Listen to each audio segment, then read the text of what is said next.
The embryos, which led to the birth of Lydia and Timothy Ridgeway, were frozen for an anonymous married couple in April 1992 who were undergoing IVF and using a 34-year-old egg donor.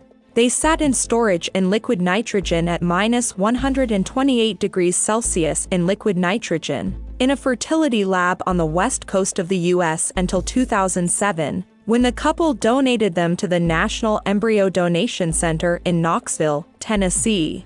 They hoped another family could use them, a process called embryo donation. Their hopes were answered when the Ridgeways, from Portland, Oregon, wanted to have more children.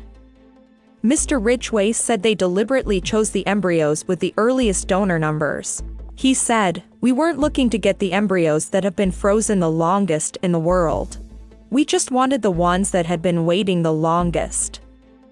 The embryos were thawed on February 28 this year.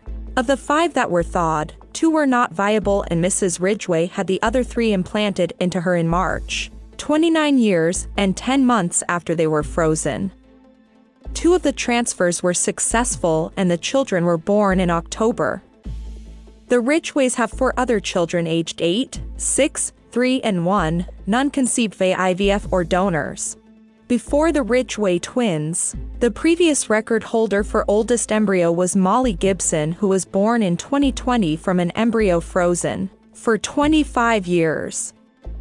Her mother Tina, 26, joked at the time that her child was almost as old as her.